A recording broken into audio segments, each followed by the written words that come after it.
Hey there, how's it going? If you know me, you may know that I have a bit of a problem with game jams. I like them a lot, and normally have to limit how many I participate in to not perpetually be doing one. So when I was contacted about a YouTuber game jam where everyone makes a devlog along with the game, I was like... So the Ultimate Game Jam is basically a little mini game jam competition, with 3 different rounds. Round 1 works like any other game jam. All contestants are given a theme, and they build a game based on that. Then the judges will make a round of cuts, I believe it's half. For round 2, all remaining contestants will have to add a mechanic to their game. I'm going to be perfectly honest here, I have no idea how this is actually going to work, but I figured if I made it to round 2, then I'd figure it out then. Otherwise, I don't have to worry. After round 2, there's another round of cuts, and I believe round 3 works the same, and then a winner is declared after that. Again, this is how I at least understand it. If I misinterpreted it in any way, and I make it to later stages, then I'll let you know then. And the last little bit of info for clarity, all contestants actually worked on their games at different times, but we all only had 7 days to actually work on our game. To accommodate everyone's schedule, we all chose a 7-day block within the month. I chose the 3rd through the 9th, but some contestants didn't start until well past that, which is why this video is being made a couple weeks later. I think that's the whole backstory, so let's jump on in. I was all set to receive the theme at midnight on the 3rd, but as I checked the Discord, no one else seemed to be online. I don't think I'm the only one in the United States, but I know both the hosts and several contestants are all in Europe, so I just busied myself getting my Evernote document ready. As you can see, I basically had a game I already wanted to make. I didn't really have to wait long. I ended up getting the theme about 20 to 30 minutes late, which I definitely took full advantage of when it came time to submitting my game, but I'm getting ahead of myself. The theme was DECAY. Usually, with a game jam theme, I try to do something other than the first thing that pops into my head, mostly because I assume others are going to do something similar, and I want to try to stand out. So, after a while of thinking, I decided I was going to do the top-down shooter. For some reason, that's what my brain said I was making, so now I had to figure out how to make it fit with DECAY. I could have the weapon decay over time, but that's basically ammo, or the health, but that seemed a little too obvious. Then I thought about the ground. What if the magic that keeps the world together is decaying and causing it to crumble around you? I have made a game with falling floors in the past, but it was a tile movement puzzle game. So I thought, what if I combine the floor mechanic from that game called Cross the Gap with a top-down shooter? Now that I had an idea, I did some basic setup work on the project. But since I got the theme around midnight, it was already too late to really get any good work done, so I headed to bed. I started off the first day at a good pace. I quickly added player movement, an aimer that would follow the mouse, a dash that would let the player move over gaps in the floor, and the falling floor itself. I used the same ideas for the falling tiles that I used in Cross the Gap. Stand on the tile and it starts to shake. Then when you step off it, it will fall. That's pretty different than Cross the Gap, where the tiles would start to shake and fall as soon as you stepped on them. And that small change ended up causing some major issues in about a day or two. So thinking the basic mechanics were in and working, I started on some art. I tend to bounce back and forth between development and art. I'm not the kind of dev that can build everything with placeholder art and then slot in the sprites at the end. That process just really doesn't work for me. So I jumped in to try and design a character, and coming up with this was really tough actually. I went through several different looks and just wasn't happy with any of them. And also, whatever the hell this is. Before eventually defaulting to the standard hooded sorcerer with no face. I hastily slapped that into the game as well as an idea for the ground tiles and made my first update post for the Discord. This was one of the requirements of the jam, just to make a quick post every day to keep everyone accountable.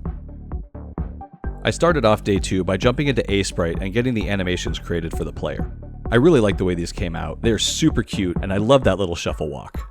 Then I spent some time adding it into the game and juicing it up a little bit. The eyes were also kept separate so I could have them follow the cursor. Not at all necessary, but I wanted to try it out. And having them separate really helped with that cartoony feel I was going for. I added a little flash indicator to let the player know when their dash is recharged. The dash animation was cute, but needed a little more than just the particles that were already there. So I added an afterimage effect, which was super easy and gave a cool look. I created a separate sprite of one of the frames of the dash animation, and set it so when it's created, it would automatically start fading away and destroy itself when it was fully gone. I set its blending mode to overlay, and then I just spawned one at the player's position every 0.1 seconds while the player's dashing. I also added a little effect to the wand when the player shoots. With the player looking passable, I decided to start working on an enemy. I realized that with the way the ground works, enemies that could walk might be an issue. So I took the lazy approach and decided that all of the enemies will fly, or at least not move. I added a simple enemy that will follow the player once their detection zone has been triggered. And that's about the point where I called it a night. All day at work, I had been thinking about what I was actually going to do with the game. At this point, I had been doing all of this work and basically just hand-waving the actual game loop and what the point of the game would actually be. I usually try not to do this, but for some reason that's just how I treated almost everything this jam. Basically, I would see a problem and just kind of ignore it and work on something else. I'm not going to beat myself up over it. Sometimes you're just not in the right headspace, and that's fine. So even after all that, the first thing I worked on was adding walls so that the player couldn't just pass over everything. But that ended up causing a bunch of trouble with the player when they're dashing. It was around this point that I also started to notice some issues with the ground. Sometimes the tiles just wouldn't fall, or other times just generally act kinda buggy. And it was at this point that I didn't feel like working on it anymore. So I went back to the art because I realized that the ground art I had made was in the wrong resolution and didn't look right. I then spent the night fighting with the art as well. It was just one of those days. I ended it a bit down and a little unsure of what I was doing, but hoping to get back to it tomorrow. Day 4 was a get your crap together kind of day. After work, I jumped in and tried not to overthink things. I created sprites for the enemies and projectiles. Then I set in remaking the ground mechanic. I said it before that I basically used the idea from another game. The player steps on the tiles, they shake, and then fall. But in this game, you step on the tile, they shake, and they don't fall until you step off. The problem is checking the collision boxes gets real funky when one of them is shaking all over. So I added a new sprite that I can lay out the levels with and acts as the hitbox for the ground. When the level layout begins, it will create the floor tile art on its own, and set its art to one of the 8 different floor tiles I made. Really, they just all have different crack patterns. But the actual art that can shake now no longer interacts with the player at all, making everything work the way it should. I probably should have seen that problem coming, but hindsight's 20/20. I threw in a quick temporary background that I figured I would fix up later. Spoilers, I didn't. And then I started trying to figure out how I was going to lay out and design these levels. I didn't feel like I had the time to do procedural levels, which is what my brain was telling me I wanted to do, but I knew I didn't have time for because I've never done it before, and I'm already on day 4, and I still haven't figured out the full game loop. So I decided you would need to kill a certain number of enemies on each floor to unlock the exit and continue. I went back and forth with what the exit should be, and in the end I went with the most magic-y, out-of-the-box thing I could think of. Not really, I just made a ladder. But seriously, look at the character scurry up. That's adorable. Okay, I thought I have level progression kinda figured out. Time to get back to art. I need more enemies and a final boss. So I designed all of them off of the original enemy I had already made, so they all kinda had a similar look. It's a weird one and I don't know where it came from, but it's what I made. In my head, I still wanted this game to be somewhat roguelike-ish. I don't know why, that's just what I wanted at the time and my brain wouldn't let it go. So I made a chest that would drop potions where players could get power-ups. I started off day 5 by trying to make a Trello board so I had some idea of what I still needed to do. I keep trying to use things like Trello and other organization softwares and I'm just really bad at it. At this point, I mostly use them to make my initial list and then really try to get myself to look at it again afterwards. But I do find making that initial list helpful. This is really when it hit home for me how far behind I was from where I really wanted to be. But I wasn't about to give up, so I figured I would do as much as I could with the time I had left. But instead of trying to pare back everything I wanted like I should have, I went full bore in trying to make it all work. Again, that hindsight thing. I started with figuring out player skills and power-ups. Because of the time, I thought it would be quick to make it where picking up a power-up would give you a bonus to one of several stats. And in the end, I went with health, speed, damage, fire rate, spell distance, spell size, and knockback. Why I thought that was a reasonable number to add when I'm doing this on day 5, I have no idea. I wanted the fact that the player was getting small boosts to be visible, so I added a HUD element so that the player could check and see what stats they had. I thought it would be pretty easy to implement, but of course it took longer than I thought it would and still gave me issues that I had to keep fixing. And by the end of the day, the only other thing I got done was adding a second enemy. This one moves towards you and shoots when it's in range, but that was about it. Day 6 is really where the panic sets in. I didn't like that you were required to kill enemies to make the ladder appear. So instead I added what will become orbs that need to be broken in order to unlock the level exit. That way the player would have a reason to search around the level as opposed to just killing the first couple enemies they see and rushing to the exit. Then I spent most of the day fighting with the stats, health, and UI. My not having a good plan really bit me in the butt here, because I had to keep troubleshooting issues and just didn't have any direction of what I needed to do set in place for myself. And in the end, I had to redo the whole stat system the same way I did with the floors. You can really hear it here on my last update. I know I'm screwed. And that's pretty much all I got. So that just means tomorrow I need to put in a boss, I need to get a menu, I need to do sound effects, I need to put in music. I wanted to add one more enemy, and I've got to do the level layout designs and get in the "you died" screen. You know, it's not too much. I mean, it shouldn't be too hard to do, right? So we'll see how much I can get done. Panic day! I had so much to do today, I just jumped in and basically went on autopilot just trying to complete everything I could. I started off adding sound effects and music. This isn't a tough step, but it's super time consuming, at least it is for me. The rules allowed us to use audio elements we have the rights to use. And a while back, I purchased a Humble bundle that is full of sound effects and music. I spent far too long going through it and trying to find sounds that would all work together. With sound in, it was time to look at level design. I figured I could get a little randomness in each level if I made one layout for each floor, but then made different versions with all elements like orbs, enemies, and the exits in different places. That way, whenever you enter a floor, it has one of 4 variations that could load. Okay, with the sounds in and the levels laid out, I still need to add a boss. I had really hoped to do more with it, but in the end, I had to do some very simple AI. The boss can either teleport, shoot directly at you, or shoot one of 2 radial attack patterns. None of this is what I wanted to be doing on the last day. At this point, I still had no menus, no windscreen, no death screen. I still didn't even have a title for the game.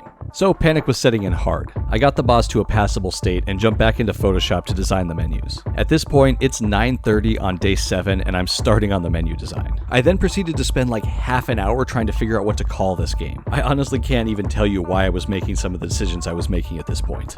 I literally just started putting stuff in any way I could. Then ran into a few issues that just killed all my momentum. I don't know why this one happened. I've never actually had this issue before, but I made a sprite and set it up in Construct so that the cursor should appear as that sprite instead of the arrow. But for some reason, it just wouldn't work.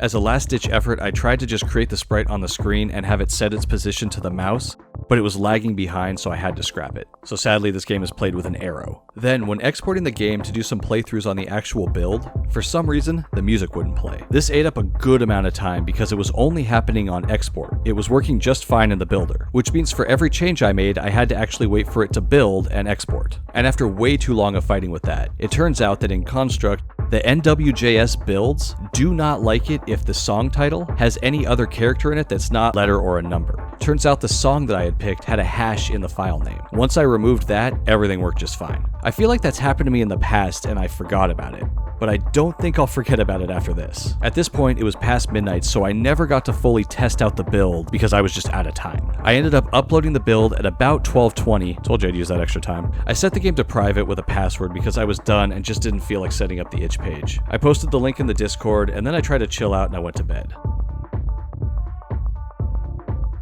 After work the next day, I sat down to play the game all the way through for the first time. Never a good idea after the jam ends. I made it to the final boss, I beat it, and had the screen dip to black, and then just sit there. Yep, I screwed something up when defeating the boss. The fade out triggers, but then nothing happens, so oops. So I guess my only hope is that no one can actually beat it and then they won't know, so let's just hope for that.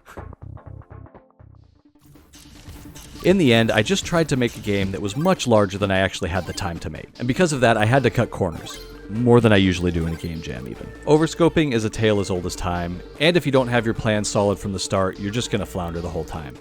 I was still messing around figuring out design issues on day 7. Of course there's gonna be problems.